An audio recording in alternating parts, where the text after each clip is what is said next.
बिस्मिल्लाहिर्रहमानिर्रहीम। अस्सलामुअलैकुम dear fellows and students. आज के इस टॉपिक में हम direct benefits and made choice को डिस्कस करेंगे, जिसके अंदर हम जो है वो स्कॉर्पियन फ्लाइज को एज एन एग्जांपल कोट करेंगे।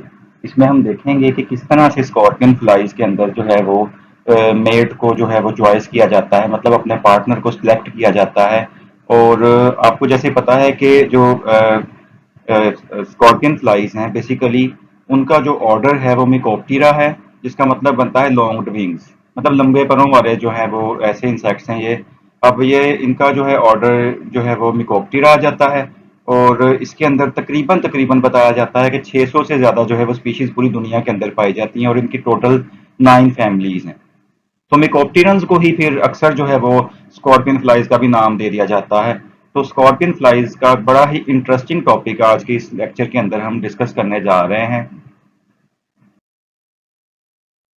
अब इसमें हम नुक्शल गिफ्ट्स का जिक्र करेंगे, जिसमें आपको पता है कि नुक्शल गिफ्ट से मुराद क्या है कि शादी का जिस तरह हम किसी को तोहफा देते हैं, गिफ्ट देते हैं, मेल फीमेल को कोई गिफ्ट करता है, तो नुक्शल का मतलब है यानी शादी का बंधन या मैरिज। तो उसमें जो गिफ्ट दिया जा रहा होगा मेल की तरफ से फीमेल को। तो अब इसमें बड़ी एक इंटरेस्टिंग एग्जांपल है जो अभी मैं आपको इंसेक्ट का नेम बता रहा था स्कॉर्पियन फ्लाइज का, कि इसमें डायरेक्ट बेनिफिट मॉडल के अंदर हम देखें तो सेक्सुअल सिलेक्शन जो होती है वो ऐसी फीमेल्स को फेवर करा रही होती है जिनके अंदर मेट चॉइस पाई जाती है। मतलब वो ऐसे मेल पार्टनर को सिलेक्ट करेंगी जो कि बहुत ज्यादा रिसोर्सेज उनको लेके देगा, विच मीन उनको फूड प्रोवाइड ज्यादा करेगा। तो यानी स्पर्म्स के अलावा ये बात हो रही है, स्पर्म्स तो उसने देने ही देने हैं, लेकिन जो उनको ज्यादा फूड प्रोवाइड करेगा। अब ज्यादा फूड प्रोवाइड करने का फायदा उसको क्या होगा, क्योंकि आपको पता है कि जब ज्यादा फूड मिलेगी तो उससे उनका फिकंडिटी रेट जो है वो ज्यादा हो जाएगा। मतलब कितने वो बच्चे पैदा कर सकती हैं, कितने अंडे वो ज्यादा से ज्यादा दे सकती हैं। तो ये उसका फिकंडिटी रेट है। तो इस तरह से फिकंडिटी रेट को इंक्रीज करने के लिए क्या होता है कि वो ज्यादा उनको जितनी अच्छी खुराक मिलेगी उतने ही ज्यादा उनके एग्स जो है सुपीरियर होंगे, उतने ही ज्यादा वो पैदा होंगे। तो इसलिए फिर फीमेल जो होती है ऐसे मेल को चूज करती है जिसके अंदर फूड या सेफ शेल्टर प्रोवाइड करने की एबिलिटी हो, या वो पेरेंटल केयर में हेल्प कर सकता हो, यानी कोई भी इस तरह की स्ट्रेटजी हो सकती है जो डिफरेंट इंसेक्ट्स के अंदर डिफरेंट होगी। तो इस तरह से फिर क्या होगा, फीमेल हमेशा ऐसे ही पार्टनर को सिलेक्ट करेगी, ना कि उसको सिलेक्ट करेगी जिसका फूड साइज छोटा होगा, या जो पेरेंटल केयर प्रोवाइड नहीं कर सकता, या जो उनको शेल्टर सही तरह से प्रोवाइड नहीं कर सकता है। तो डायरेक्ट बेनिफिट जो है मॉडल, इसके अंदर हम जो बेस्ट एग्जांपल देने जा रहे हैं या इसमें हम स्टडी करेंगे वो है नुक्शल गिफ्ट्स, जो स्कॉर्पियन फ्लाइज के अंदर ऑब्जर्व किया गया।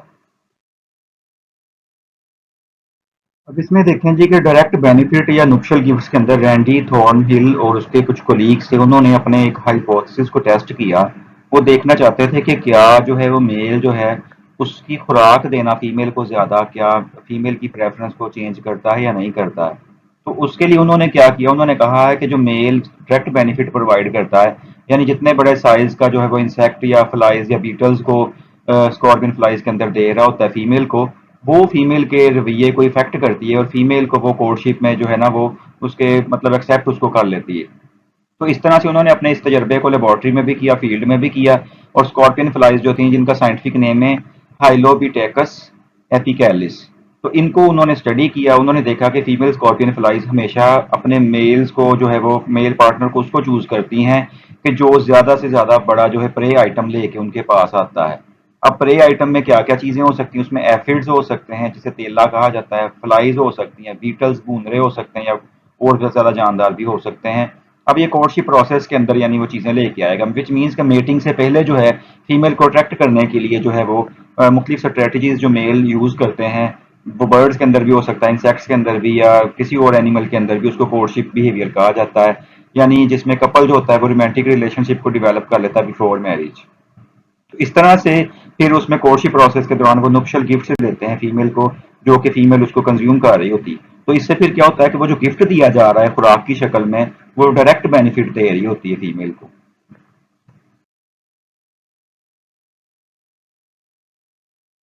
अब इसमें देखें आपके इंटरेस्टिंग फिनोमिना ये है कि मेल्स जो होते हैं जो फीमेल को कोई भी प्रे ला के नहीं देते, यानी कोई भी शिकार नहीं देते बिफोर मेटिंग, तो उसमें क्या होता है वो फीमेल उनको रिजेक्ट कर देती है। और फीमेल्स जो होती हैं वो इस तरह से होता है कि मेल को जो है नुक्शल गिफ्ट की बुनियाद पे ही सिलेक्ट कर रही होती हैं। और इवन ना कि सिर्फ नुक्शल गिफ्ट की बुनियाद पे, बल्कि नुक्शल गिफ्ट का कितना बड़ा साइज है उसके हिसाब से भी वो मेटिंग जो होता है उसका टाइम कम या ज्यादा कर लेती हैं। तो इस तरह से जो है वो इसमें देखा गया है कि नुक्शल गिफ्ट अगर स्मॉल साइज का होता है, मतलब 3 से 19 मिलीमीटर स्क्वायर तक होता है, तो उसमें देखा गया है कि एक पॉजिटिव रिलेशनशिप पाया जाता है between prey size and population time. यानी विच मीन्स कि प्रे साइज जितना बड़ा होता जाएगा, उतना ही पॉपुलेशन टाइम जो होगा वो ज्यादा होता जाएगा। अगर प्रे साइज जो है वो स्मॉल होगा, उतना ही पॉपुलेशन टाइम भी स्मॉल हो जाएगा। तो इस तरह से नुक्शल गिफ्ट जो होता है इस साइज रेंज के अंदर 3 से 19 मिलीमीटर तक अगर होता है, तो फीमेल पॉपुलेशन को खुद ब खुद खत्म कर देती है। वो किस तरह खत्म करती है कि अपने एब्डोमिनल टिप जो होता है उसको मेल से दूर ले जाती है। तो इसीलिए फिर जब नुक्शल गिफ्ट साइज जो होता है वो लार्जर होता है, मतलब 19 मिलीमीटर स्क्वायर से जब ज्यादा बड़ा होता है, तो पॉपुलेशन जो है वो ऑब्जर्व किया गया है कि ज्यादा टाइम होता है, यानी फीमेल ज्यादा टाइम देती है मेल को पॉपुलेशन के लिए। पॉपुलेशन टाइम अब ज्यादा होना क्यों इंपॉर्टेंट है, क्योंकि उससे क्या होता है कि नंबर ऑफ स्पर्म्स जो होंगे वो फीमेल के अंदर ज्यादा ट्रांसफर होंगे। जितना ज्यादा पॉपुलेशन टाइम होगा, उतना ही ज्यादा फीमेल के अंदर स्पर्म ट्रांसफर हो सकते हैं। तो पॉपुलेशन टाइम अगर कम होगा 7 मिनट से, तो उससे कोई भी स्पर्म फीमेल के अंदर ट्रांसफर ही नहीं हो सकेगा।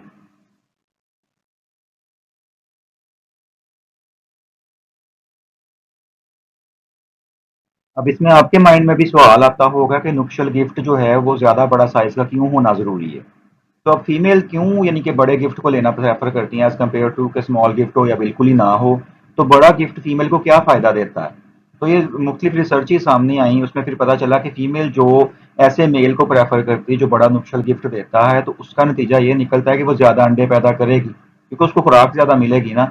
और उसकी वजह से उसकी जिंदगी का दौरानिया भी ज्यादा हो जाएगा, यानी उसका लाइफ स्पैन इंक्रीज कर जाएगा, क्योंकि उसको खुराक वो मिल रही है जो उसको बैठे बिठाए मिल रही है, ना कि उसको उसके लिए सर्च करना पड़ रहा है, ना उसका टाइम ज़ाया हो रहा है हंटिंग के लिए कि वो खुराक को अपनी हंट करती फिरे। तो इस तरह से खुराक को वो हंट नहीं कर रही होगी, उसको फिरना नहीं पड़ेगा, तो इस वजह से फिर उसका क्या होगा कि उसका जो लाइफ स्पैन होगा वो इंक्रीज कर जाएगा और नंबर ऑफ एग्स भी ज़्यादा होंगे। इट मीन्स उसकी नस्ल भी आगे ज़्यादा पैदा होगी। तो ये उसको डायरेक्ट बेनिफिट इसमें नुक्शल गिफ्ट से हासिल होता है।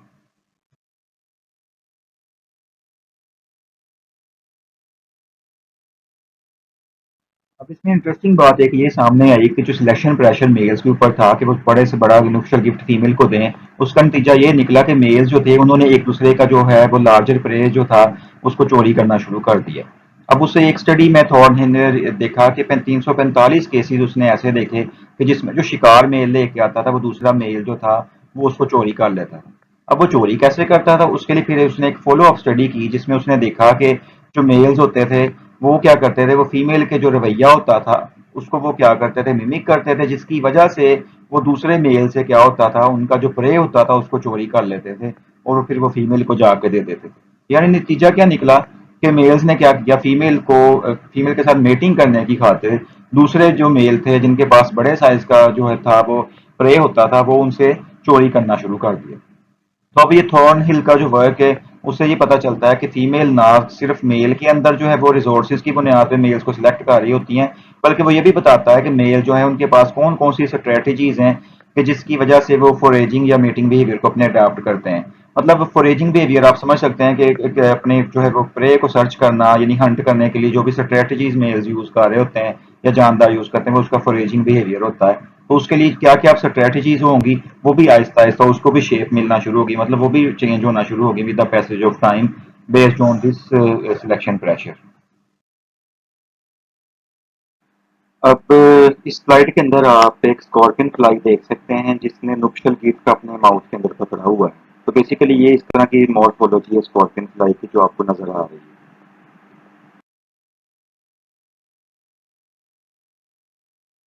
ये आपको लास्ट स्लाइड के अंदर रेफरेंस दिया गया है प्रिंसिपल्स ऑफ एनिमल बिहेवियर की बुक का, जिसके अंदर से आपको टॉपिक आज का सिलेक्ट करके बताया गया है। तो dear students and fellows, please अपने आप कीमती राय को ज़रूर कमेंट्स में सेक्शन में बताइएगा कि आपको आज का टॉपिक कैसा लगा और फर्दर आप किस टॉपिक के ऊपर जो है वो अपना चाहते हैं कि आपको लेक्चर जो है वो डिलीवर किया जाए। तो आप इस चैनल को लाइक शेयर और सब्सक्राइब ज़रूर करें जूलॉजी कॉर्नर को। Thank you very much.